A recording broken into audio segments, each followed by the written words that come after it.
there's plenty of ways to lose weight. You can starve yourself, you can go on fad diets, right? Okay?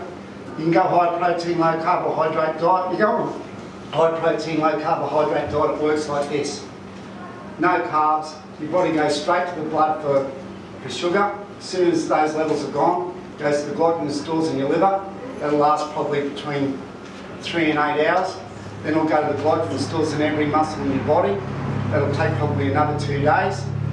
With every molecule of glycogen, you've got 2 molecules of water attached. So after about 4 or 5 days, you have got weight loss, but it's water, it's not fat. So then you go into ketosis, which is virtually an acidic state, and you start mobilising fats in your body that are turned into little ketone bodies, and you use them for fuel. Therefore, you are actually starving the fat off your body, a bit like an anorexia, all right? Completely unsustainable, slows your metabolism down. When you start eating normal again, you'll get that fat that quick, it'll make your head spin. The unfortunate thing is, every one of us that puts fat on their body, and I'm testament to that. When I was 36, I was 122 kilos, right? I could get back to there like that if I wasn't conscious and didn't maintain my lifestyle choice. Every fat cell that a person puts on it, it's there forever. A fat cell shrinks from the size of a football field to a golf ball, right? So those little fat cells, unless you get them sucked out, are there and they're ready to rebound if you change that lifestyle. If you go sedentary and start eating too much food than what your body requires, fat cells will come back on you, that will make your head spin, you'll be as fat as you ever were. So it's got to be a lifestyle change. That means eating what your body needs and doing a little bit of exercise to just keep that excess weight off. Yeah, Losh was 75 kilos when she come to me, and she's 4'11". She's got a 13 centimetre wrist, so that makes her extremely tiny. So at 75 kilos, that's like someone being 6 foot being 140, right? So took a couple of weeks for the penny to drop, but Losh was a good example because she did the same degree as me, but went into sort of more microbiology.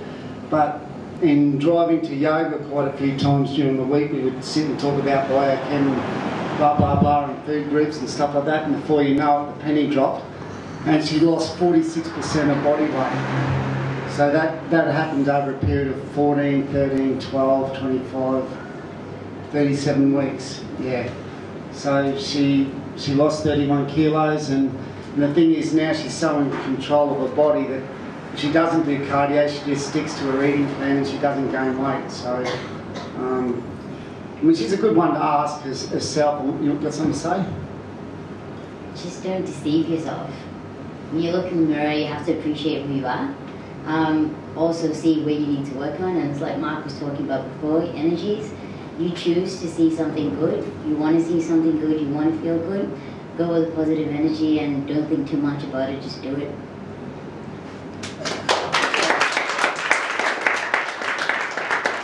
I think that the unfortunate thing about the fitness industry that there's everyone trying to make a buck, all right?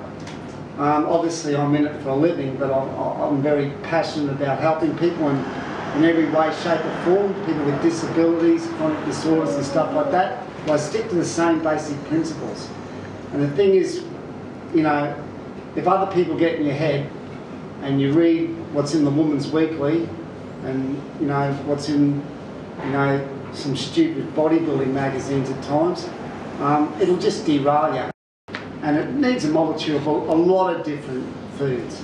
And the whole key to it is to eat nutritionally rich, energy-less, dense foods, and that's the key to it. There's please. All the way at the front line. 31 kilograms, guys. 31 kilograms. Come on, back lady, wants to just stay there? 16 kilos in 8 months. Yeah, and she got to compete on stage and was quite competitive and looked great on stage. Julie also, she wouldn't mind me saying, but she's got heart problems and had a few health issues throughout her life, and she's actually on top of everything. And she's a great example of someone who is now in charge of whatever she wants to do with her body. That's at a competition.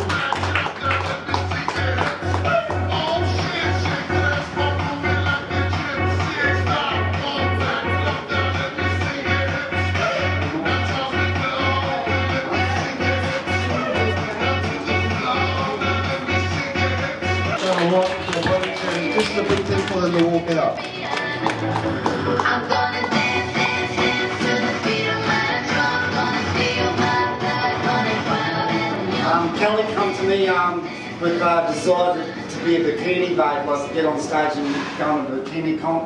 About 22 kilos off in 7 months. 6 months, was it? So yeah, she's got a faultless figure now and she's found it very easily to maintain. The transformation is quite dramatic for you actually, and you know she did herself proud on stage as well, and I'm very proud of her.